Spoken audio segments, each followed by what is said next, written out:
Salut tout le monde, salut les boys. On a eu une grosse nouvelle là, dernièrement, cette semaine. L'ouverture des camps, c'est officialisé le 10 juillet. Yep! Une grosse nouvelle, une grosse nouvelle. Ça va vite, là. Si, ça s'enclenche, les affaires. Là. C'est juste des bonnes nouvelles ces temps-ci. On déconfine au Québec. Le hockey est sur le bord de revenir. S'il n'y a pas de deuxième vague, on va avoir du hockey en plein hiver. Ça va être cool. Ouais, mais c'est comme je disais la semaine passée, à chaque semaine, il me donne un petit bonbon. Hein. Il me donne une date aussi. Il me donne. Là, on a eu le 10 juillet. Fait que, déjà, des équipes que les gars ils ont commencé à s'entraîner par petits groupes. Là, tu sais. Ouais. J'ai dit hiver, hein? Je vais reprendre un autre gorgée, je pense. Du hockey en plein hiver. Ça va être en plein été. Exact. Je pensais que tu voulais dire en plein hiver parce que justement, la prochaine saison, on va peut-être partir en hiver, justement. Moi, sérieux, là, ça s'enligne vraiment pour ça, là, mais ça serait que le match extérieur du 1er janvier serait l'ouverture de la saison. Ça pourrait être cool, ça. Ouais. Chris, c'est bien, ouais, c'est vrai. J'avais pas pensé à ça, mais ça serait une bonne idée. Ça serait bizarre, en gros. Dans les stats, à la place d'avoir, mettons, 2019, 2020, on verrait juste genre 2021. Ouais. Juste une année, c'est vrai, ça va être fucké. Ben, comme quand il y a le lockout, là, des années de lockout, là, avec des saisons écourtées, là, c'était un peu la même affaire. Mais là, le Canadien, le complexe Bell, là, ça brette un peu hein, cette semaine. Je ne sais pas si vous avez vu ça. La patinoire n'était pas prête. Puis, Ben, tu sais, ils se sont fait rentrer dedans avec raison. Là. Je ne sais pas si vous avez entendu François Gagnon. Un peu, ben, c'est ça, François Gagnon, qui est habituellement un journaliste assez posé. Là. C'est rare qu'il essaie de faire réagir en ramassant quelqu'un. Mais là, il disait que le Canadien, il envoyait pas les bons messages. La glace n'était pas prête, tandis qu'à Tampa Bay et à Pittsburgh, les joueurs sont déjà en train de faire des entraînements ensemble. Mais tu sais, sérieux, à Montréal, là, on a qui? On a 3 gars, je pense. C'est Dano, Byron, puis je pense que c'est Hudon. Je comprends pas. Semi-Montréal, ouais. Ouais, fait que tu sais, à un moment donné, tu veux bien faire une glace, mais je sais pas si le monde le savent, là, mais faire la glace au centre, c'est une affaire comme, je pense que c'est 12 000. C'est quand même de l'argent. Je sais bien que le Canadien, il n'est pas à plaindre. Là. Ils font de l'argent comme de l'eau. Ils nous feront pas broyer avec le 12 000. Là, je vais te dire, Pat. Puis je suis d'accord avec le Gagnon quand il dit, tu sais, ça n'envoie pas le bon message. À la limite, si toutes tes affaires sont prêtes, puis que tes gars ne sont pas encore à Montréal parce que il y en a en Finlande, il y en a un peu partout, ben au moins, toi, tu es prête puis tu as fait les choses comme il faut, tu sais.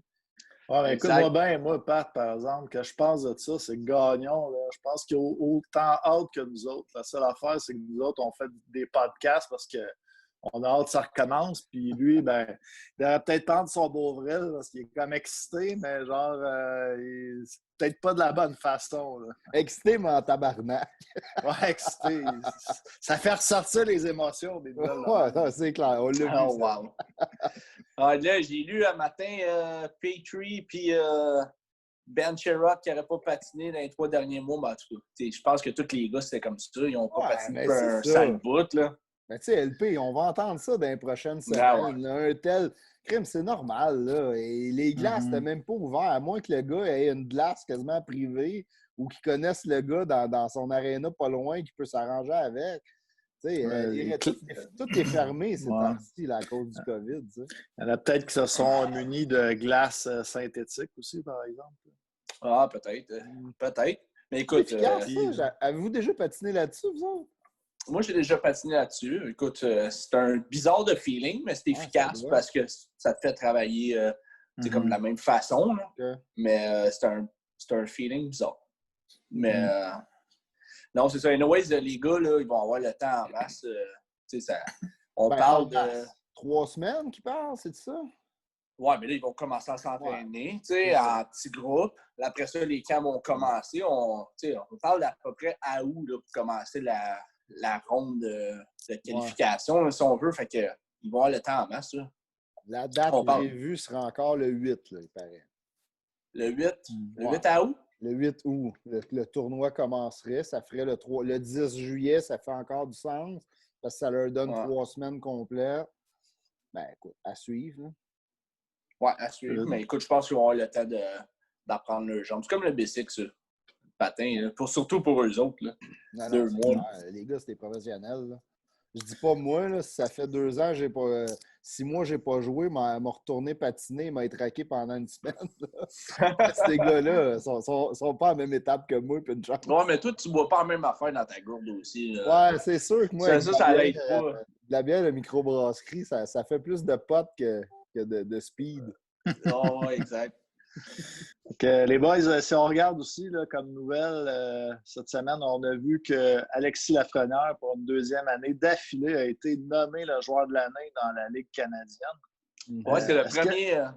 C'est-tu mérité? Est-ce que c'est. Parce qu'il y a des joueurs quand même qui ont eu plus de points que lui, puis c'était quand même pas juste son équipe qui était dans les hauts du classement. Ouais, je comprends ce que tu veux dire. Seb, on pourrait peut-être penser à l'Autrichien Marco Rossi là, du côté des 67 d'Ottawa qui a fait 120 points, puis je pense 56 matchs. Lafrenière 111 en 52. C'est quelque chose qui est côté points par match est vraiment similaire. Mais je pense que vu que Marco Rossi évolue pour les 67 d'Ottawa, qui est probablement la meilleure équipe au pays, là, la dernière année, là, ça peut-être aider. Écoute, je pense que... Tournoi international junior aussi, peut-être? Ouais, peut-être, mais il est autrichien, Marco Rossi, fait que c'est dur pour lui de faire ça, se faire valoir. Il n'a pas la même visibilité que le Canada. Je parlais pour Lafrenière, avec le tournoi junior, ça a dû l'aider. Ben oui, c'est sûr. Mais... cette sélection-là.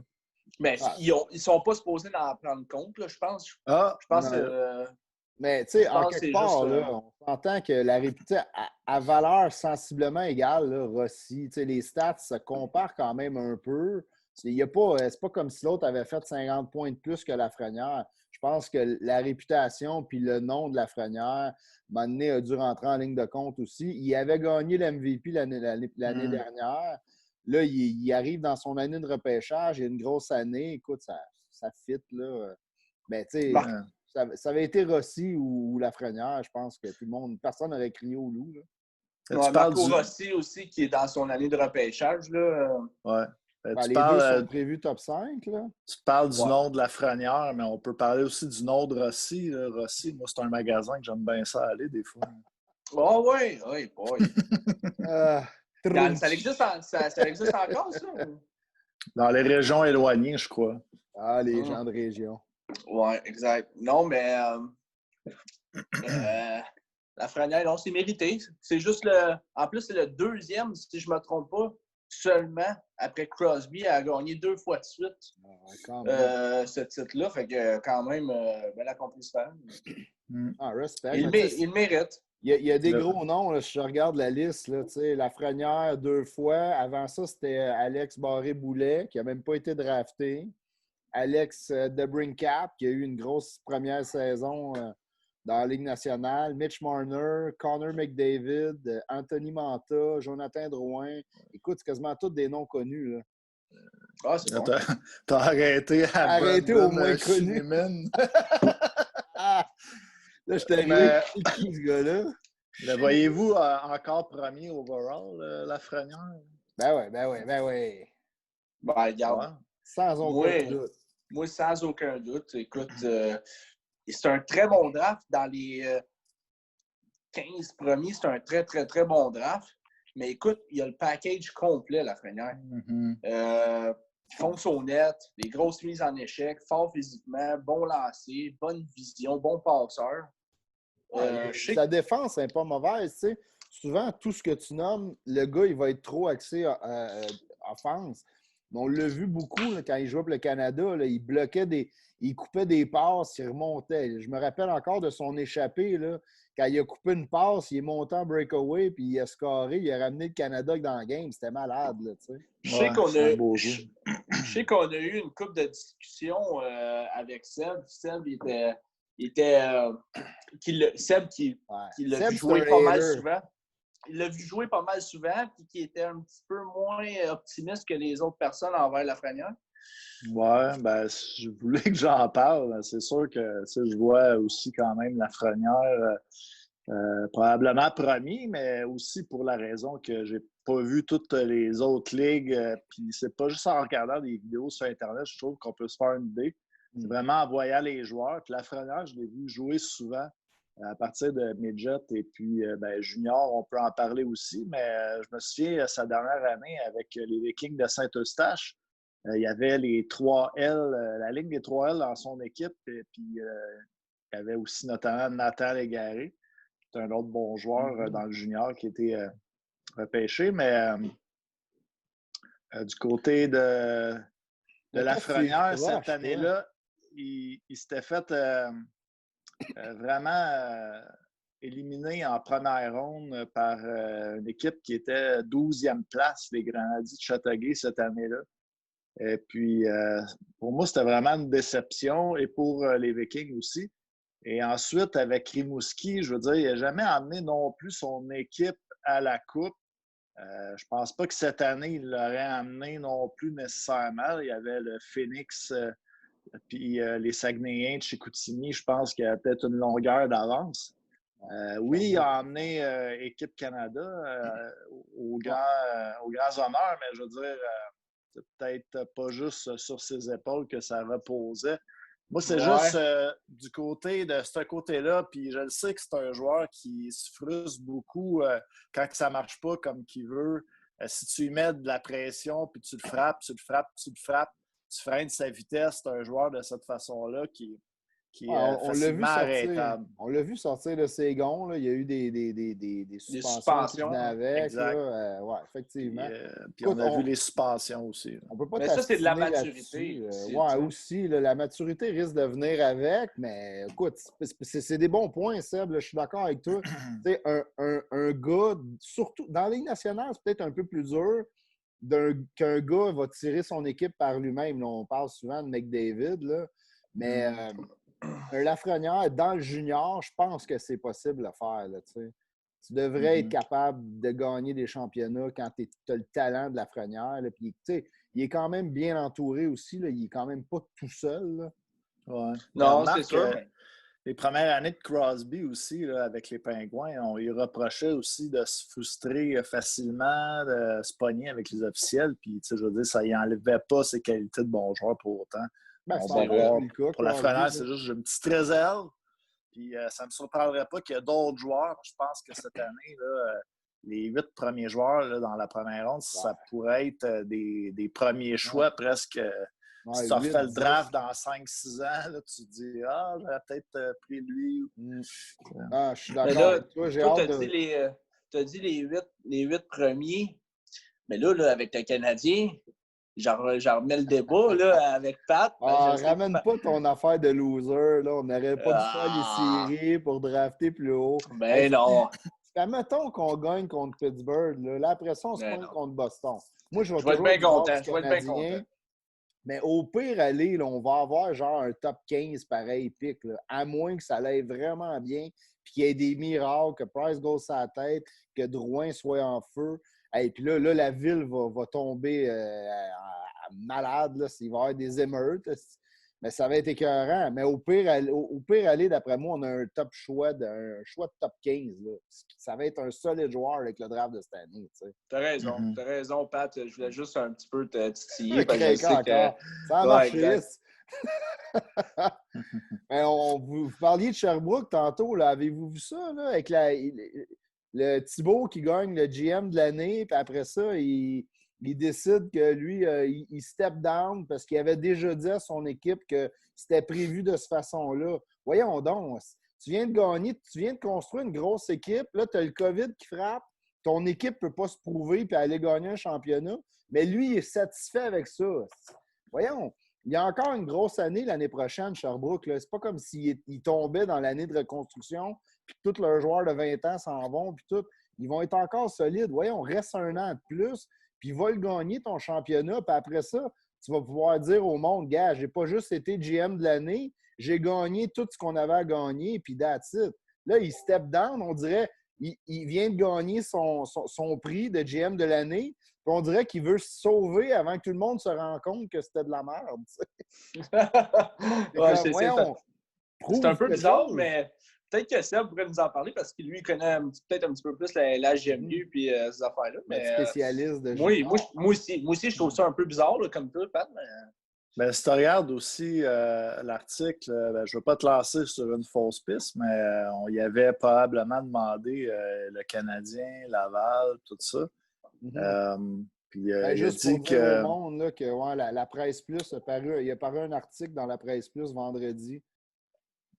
Les gens iront lire ça si jamais ils veulent plus de détails. Et puis, c'est ça. Dans le fond, je pense qu'on y a juste posé la question parce que je crois que n'importe qui serait ouvert à ce que les Canadiens leur fassent une offre, là. Un Québécois surtout. Mais je pense que c'était écrit aussi dans l'article. Puis ça, je ne sais pas si c'est parce que tu ne l'achètes pas, Pat, mais il avait dit, Jocelyn Thibault, que c'était aussi à cause du temps. Puis, tu sais, quand quelqu'un dit à cause du temps, je crois que c'est pas une question qu'il voulait que son équipe gagne ou gagne pas ou que, tu sais, il était dans le prime et que c'était le temps. Je pense que si tu manques de temps, c'est peut-être parce que tu as été occupé beaucoup dans le hockey les dernières années et puis tu veux peut-être te concentrer à d'autres projets comme ta famille, par exemple. Bien, si c'était ça, j'aurais compris. Mais pourquoi tu acceptes une entrevue dans la presse quand il t'appelle? Puis là, quand il te pose la question, le Canadien, bien, soit conséquent, puis dit écoute, présentement, je vais me concentrer à ma famille. Puis oui, éventuellement, s'il m'offre de quoi, je suis toujours ouvert. Là, c'était comme. C'est un double discours qu'il dit. Mais c'était pas clair. C'était pas clair non plus. C'était pas clair. Ouais. C'était plus c'était pas clair, je pense. Il n'aurait fallu qu'ils disent regarde, je veux prendre du temps pour ma famille. Exact. Mais ça, clair. Mais je sais pas. Il y a peut-être le fait, là, il m'a donné là, quand il était quand on cherchait avant, quand Bergevin est engagé, là, il y a bien du monde qui voyait dans Fousse-là comme le choix numéro 1. Puis c'est lui qui s'est retiré. Il a dit moi, là, j'ai toujours été sur la go, j'ai mes enfants, je veux m'en occuper. Bien, ça, c'était clair, là. Mais là, lui, Thibault, moi, je trouve que c'est pas clair. Puis, tu sais, oui. Mais là, tu parles de. Vas-y. Mais, tu parles de. Ben, je saute un petit peu. Ben, peut-être pas du coq à l'âne, là, mais tu parles de Vincent D'Anfous qui aurait, tu sais, comme décliné peut-être l'offre du Canadien, on ne sait pas, tu sais, dans le temps. Marc Bergevin, son travail. Jeff Molson qui réitère que. Cette semaine qu'il a encore confiance en Marc Bergevin. Est-ce que tu avais vu un Vincent D'Anfous dans le temps? Bien, je ne sais pas. Moi, Bergevin, écoute, je reste un gars qui trouve... Je trouve que Bergevin fait une bonne job. Moi, je suis dans ceux qui trouvent que c'est positif ce qu'il fait. Oui, les résultats dans les dernières années ne sont pas là, puis je commence à être tanné parce que c'est une game de résultats. Même si tu es le meilleur gars possible, si tes résultats ne sont pas là, puis tu ne fais jamais série année après année, je comprends que notre banque de jeunes, ça coche. On est une des meilleures de banques de jeunes. On est une des meilleures de la Ligue. Il y a bien du positif qui s'en vient pour le Canadien dans les prochaines années. Mais à un moment donné, tu ne veux pas utiliser le mot reconstruction comme les Rangers l'ont fait, fine. Mais à un moment donné, si on ne reconstruit pas, il faut que tu gagnes. C'est un ou l'autre. Là. On reconstruit, on va être 1 an ou 2 qu'on ne gagnera pas. Là, le monde serait comme... Moi, je serais comme, bon, il nous l'a dit, il était honnête. Molson a approuvé ce plan-là. Là, c'est comme encore flou, tu sais. Ben, on entend beaucoup de monde aussi, hein, de réseaux sociaux qui bâche Molson, qui dit que c'est plus l'homme de la situation pour être propriétaire du Canadien de Montréal, qu'il est peut-être un peu aveuglé par son amour pour Marc Bergevin. Président ou propriétaire, là? Ben, il y a les deux chapeaux.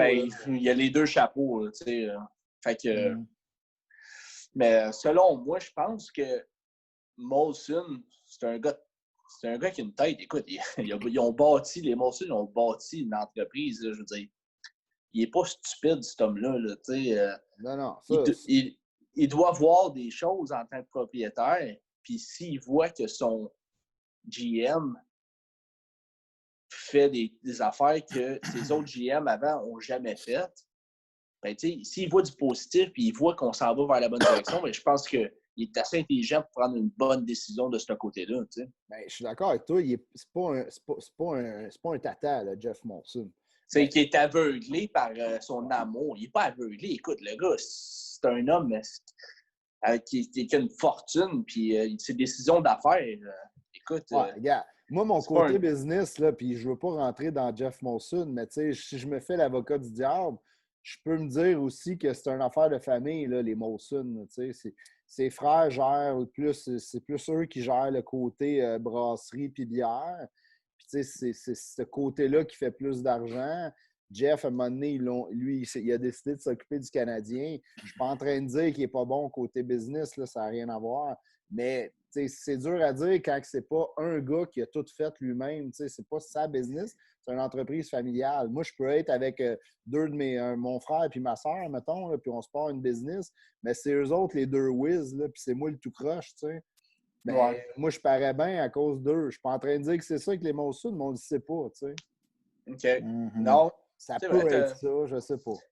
Mais écoute, si tu regardes la feuille de route de Marc Bergevin, ce qui est le plus important, je crois, d'un bon GM, c'est quelqu'un qui apprend de ses erreurs. Puis je crois qu'au fil de son parcours, il a vraiment appris de ses erreurs. Donner des bons choix pour aller chercher des gars, peut-être en fin de carrière ou, mettons, sa signature d'Osner, ces affaires-là. Moi, je pense qu'il a vu au fil des années que le Canadien allait se bâtir par le repêchage, vu qu'il y avait vraiment beaucoup de misère à signer des agents libres de qualité. Parce que le monde, on ne se cachera pas. On se cachera pas, le monde, ils veulent pas tant que ça venir à Montréal, là, écoute. Fait que, moi, je pense que c'est dit dans les dernières années. Moi, je pense que c'est dit dans les dernières années. Écoute, si je veux bâtir une équipe qui a de l'allure, j'aurai pas le choix. Il va falloir que je mette le paquet au repêchage. Puis oublie pas, LP, là, Chicago, là, il vient de Chicago, lui, il était assistant GM là-bas, là, avec les Taves, les Canes, c'est exactement ce qu'ils ont fait. Là. Ils ont construit des équipes championnes avec le championnat. Ils sont allés chercher des joueurs aussi via le marché des transactions quand même. Mais au début, c'est facile. C'est facile pour un GM. Tu es nouveau. Tu es un nouveau GM aussi parce que c'était la première fois que Marc Bergevin était GM dans la Ligue nationale, même s'il a été dans l'organisation de Chicago. C'est facile de s'enflammer avec ton équipe. De voir, oh boy, on a une bonne équipe, on peut aller loin cette année. Puis là, donner beaucoup pour à la date limite. Puis en fin de compte, mettons, je sais que ça ne s'est pas fait à la date limite. Je pense que c'est Andrew Shaw. C'est au draft, mais il a quand même donné 2 choix de deuxième ronde pour lui, dans une année où c'est que Mais tu sais, moi, LP, ce move-là, oui, au bout du terme, puis ça n'a pas été dommageable parce qu'on l'a rééchangé puis on est allé rechercher de quoi de popper pour. Ouais. Mais tu sais, dans ce temps-là, là, il voulait des winners. Là. Il a échangé pour aller chercher Weber. Lui, il se construisait une équipe en série parce qu'en série, le Canadien, il n'était pas malade. On a eu des popper passes là, quand la fois que Price s'est blessé là, en finale de l'Est, l'affaire de Kreider. Mais, tu sais, il voulait des gars de caractère, puis il voulait construire une équipe comme il y avait à Chicago pour aller loin en série, tu sais. Mais moi, je vais te le dire qu'est-ce qui manque aux Canadiens. Il manque Lafrenière. Non, c'est vrai. Mais il manque une vedette, tu sais. C'est sûr qu'on n'a pas un bon dev gaucher.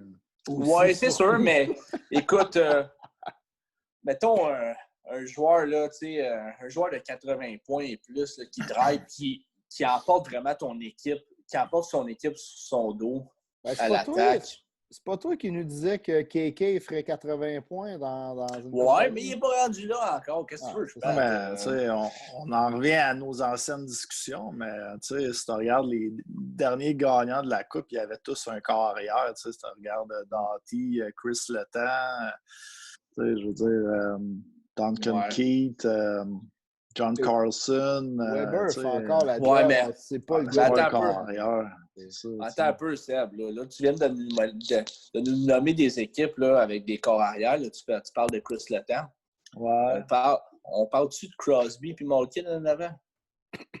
Un peu. On est loin de ça à Montréal, là. Même si c'est un corps arrière, là. Ouais. Là, après ça, tu nous parles de qui, là? Chicago avec Duncan Keith. Ben oui, mais Chris, ils ont Kane puis Taze en avant. Ah ben, écoute, nous, on en a, on a peut-être plus de fans. On a quand même beaucoup de buts. Là, si on regarde les buts pour, c'est les buts contre. Là. T'sais, on est capable d'avoir une bonne attaque, là, mais oui, tu as raison, LP, on n'aura pas le gars dominant à 90-100 points, là, un Kucherov, un Crosby ou un McDavid. Là. Mais nous, on est capable, si Drouin finit par avoir une saison sans blessure, d'après moi, il est capable d'aller chercher un 70 points. Tu as KK qui pousse, un Domi l'a prouvé l'année, pas l'année qui vient de finir, mais l'autre. On a des gars qui sont capables d'aller chercher 60, 70, peut-être 80 points. Si tu es capable d'avoir 2 lignes solides, ça peut faire la job. Moi, le problème, je le dis depuis 3 ans, c'est la défense. Là, on a un gros goaler, mais on n'a personne de protéger en avant. Tu veux, la seule affaire, les gars, je voulais juste savoir, on était rendu à peu près à combien dans le temps? Ah, je sais pas. Je vais te le dire, mais qu'il reste 10 minutes. Ouais, ben il faudrait peut-être justement aller au top 5. Ouais. Hey, c'est mon top 5 cette année. Annonce-les donc ton top 5. Yes! Moi, je vais vous parler des joueurs les plus détestés à Montréal au cours des dernières années.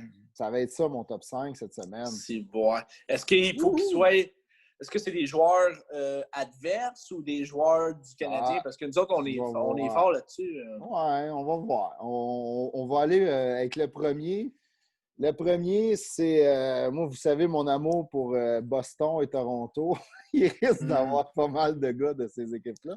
Je vais commencer. Mon numéro 5, ça va être Darcy Tucker, la petite peste des Maple Leafs.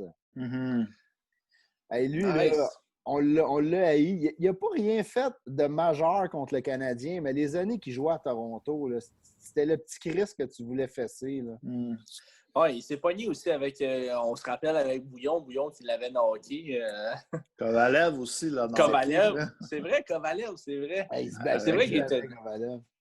C'est vrai qu'il était détesté, Tucker. Ouais. Mais il a déjà joué pour le Canadien. Hein? En fait, c'est pas un choix des Canadiens. Je pense que même pas. Il a joué à Montréal. Ouais. Il a joué à Montréal, c'était un choix. Ouais, c'était un choix de 6e ronde, je pense. Aïe, aïe, aïe. Mais il a joué la plupart de je pense qu'il a joué 6 ou 7 saisons à Toronto. Sa plupart. Ses grosses années étaient à Toronto. Ouais, c'est genre le beau-frère à Shane Carson aussi. Oui, c'est vrai. Je me rappelle de ça. Ouais, Carson, il était dans la même veine un peu. Peut-être comme de talent. Après. Le numéro 4, on va y aller avec un Canadien de Montréal, le Breezer Patrice Brisebois. Oh hey boy! Hey, lui, là, il se faisait tellement huer, là. Ça n'avait aucun sens. Là. C'est triste un peu. Puis je me rappelle, écoute, ça fait longtemps quand même, là, puis je me rappelle d'une séquence en particulier. Pas juste d'un match, là, mais d'une séquence en particulier. En power play, il reçoit la rondelle à la pointe. Il décide de faire une passe transversale à son défenseur, l'autre bord. Il se la fait intercepter. Le gars s'en va en échapper. Il score. Écoute, c'était l'enfer. Je me rappelle, j'écoutais ça à la TV puis on entendait les coups. Mais il se faisait tellement huer. Hey, comment il les a appelés? C'était Bob Gainey, le GM, dans le temps. Là. Il avait traité les fans de... Je ne me rappelle pas c'était quoi, là, mais c'était genre une gang de jaunes là, qui huaient. Là, puis, ben, pour que le GM sorte pour défendre son joueur, hein, le gars, c'est un Québécois en plus. Moi, j'haïs ça quand les fans huent un... Quand je suis au Centre Bell, puis que tu hues un de tes propres joueurs, là, ça va pas bien, sérieux. T'es là pour encourager ton équipe. Tu peux être frustré, tu as le droit, là, le monde, ils vont dire, ben j'ai payé mon ticket, j'ai le droit de faire ce que je veux, puis lui, ce que tu... Oui, tu as le droit, fais-les ce que tu veux. Tu as juste l'air cave, tu sais. C'est peut-être pour ça qu'ils ont augmenté le prix de la bière, comme ça. Il dit, il va dormir sur son banc. Tu veux-tu dire qu'il y a moins de... Tu veux-tu dire qu'il y a moins de cabochons au Centre Bell, mon Seb? Ça se peut. Non, mais pas juste ça, tu sais. Puis même, ça m'insulte aussi quand on va huer la super vedette, tu sais, de l'autre bord. Crosby se fait huer d'un fois. Ovechkin. Là, t'es comme, voyons, t'es pas capable de regarder ce gars-là jouer puis de dire, man, profite-en, là. C'est des gars que tu payes puis tu notes bien plus pour ton argent que la moitié c'est pas le 3/4 de l'équipe du Canadien, là, tu sais. Arrête de huer. Mais tu sais, pour Brisebois, en plus, tu sais, mentalement, c'est pas bon, tu sais. Je veux dire, le gars, là, il s'améliorera pas. Mentalement, à chaque fois qu'il va avoir le puck sur son tape, il sait qu'il ne faut pas qu'il fasse une erreur. Tu sais. Dans le fond, si tu es fan du Canadien, en le huant, t'aides pas la cause du Canadien. Fait que dire. Ah non, c'est clair. Je vois pas pourquoi que le monde fait ça. Pour elle, le pire, c'est que c'est un gars à high risk, high reward, le Brisebois. C'est un défenseur plus offensif. Là. Il était un super bon passeur. Mais des fois, il essayait une passe de trop qui se faisait couper puis il avait l'air fou. Mais tu sais, il n'y a personne dans l'équipe qui le faisait dans ce temps-là. Tu peux dire qu'il est aussi sadomasochiste parce qu'il est parti à Colorado puis pouf, il est revenu à Montréal. Ah oui, hein? Ça, c'est la guerre. Ouais, c'est vrai, ça. Il reste 7 minutes, je vais enchaîner. Ouais, vas-y. Le numéro 3, ben, on va y aller avec notre grand flambeau, Zdeno Chara. Oh! T'sais, sérieux, là, je le sais que c'est un gentil géant, ce gars-là, mais juste pour son move, le plaquage qu'il avait fait à Pacioretty, t'as pas le choix d'être dans le top 5. Là. C'était disgracieux. Là. Quand je le regarde encore aujourd'hui, j'ai le cœur qui me lève. Là. Ouais, il y en a une coupe de séquences aussi. Je me souviens d'une shot aussi que je me souviens plus qui retenait Guillaume Latendresse, puis Chara a commencé à le frapper, puis il avait encore ses gants. Tu sais. Je me rappelle de ça. Si on check plus récemment, là, cette année, Gallagher, le coup de bâton dans la face à Gallagher. Aïe.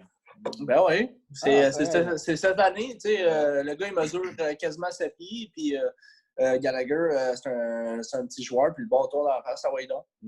Fait que oui, c'est un gentil géant, mais à part sa glace, il donne pas sa glace. C'est un trou de cul. C'est pour ça qu'il fait mon top 5.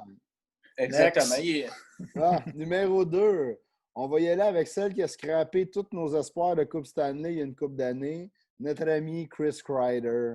Boy. Et le petit Chris qui rentre tout le temps dans les goalers, c'est pas juste Price là, qui est blessé. Là, le nombre de fois qu'il charge le net, mais quasiment, ça a l'air volontaire, ces affaires. Tu sais. Le seul qui était content, c'était Dustin Tokarski. Puis Tokarski, il savait pas qu'il était goaler. Là. Tout le monde pensait que c'était pour être Boudaille. le backup, puis finalement, t'es rien, t'es allé avec lui. Sérieux, juste pour ça, ça vaut sa 2e place.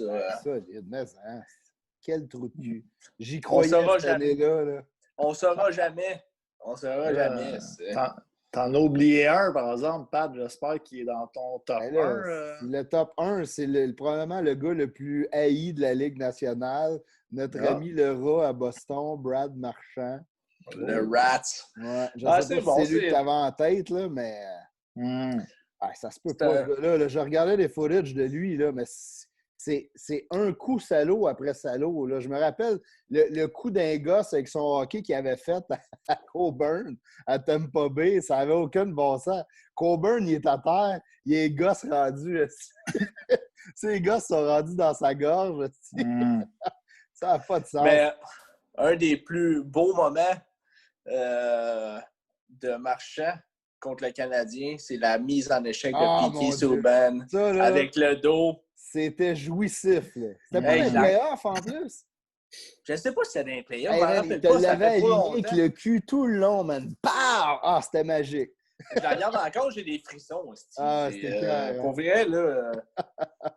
Mais c'est vrai que c'est un des gars les plus détestés, mais je suis un peu déçu dans ton top 5. Je sais que tu ne pouvais pas mettre juste des joueurs de Boston, là, mais moi, j'aurais vu peut-être Milan Lucic là-dedans. Écoute.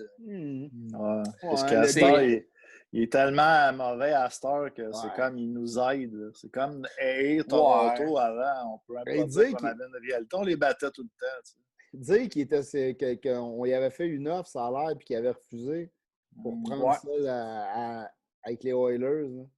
Exact. Non, mais c'est juste pour tout ce qui s'avait passé avec Emeline, tu sais, à la poignée de main, Commissaire Rec. Il avait gelé Commissaire Rec, il n'a plus jamais été le même joueur. Exactement. Il a fini la carrière de Commissaire Rec. Toronto l'a signé après. Ça, c'était bon. C'est vrai, ça. On a-tu le temps pour le segment Habsbin? Ben oui, let's go. Il nous reste 2 minutes et demie. OK, on y va rapidement. C'est mon segment Habsbin. Je vais y aller rapide. Je vais vous donner 2-3 indices, OK? C'est un gars, un Québécois, first, un défenseur, qui a joué dans les années 2000 avec le Canadien, mais il a été repêché par les Sénateurs d'Ottawa. Patrick Traverse. Tabarnak, qu'est-ce que Ben oui, mais Seb, c'est comme la machine des gars de bizarre. Sérieux? Hey, désolé. Gros, c'est qui ça? C'est genre... Est-ce que ça avait-tu fini de dire tes indices? Ben non, mais... Je devrais laisser une chance à Pat. Hey non, moi, je suis pas bon là-dedans. Je suis toujours par le trouver, puis je sais pas comment je fais. Je vais vous en dire un vite d'abord. Il reste 1 minute. Let's go. OK, c'est un joueur du Canadien drafté en 2014. Choix de première ronde, un Russe. Il jouait avec le dos courbé un petit peu. Sherbak. Et voilà. Ah, ben là. Vous l'avez trouvé. Il vient de se faire Chris Edouard de la KHL. Solide choix. Là, il a refusé l'offre de son équipe en KHL. Quel tata. Il va s'en retrouver ici là, à Laval l'année prochaine. Bon, c'est fini, les boys. C'était agréable encore. Fait qu'on se revoit la semaine prochaine. Yes, sir, les boys. Cheers.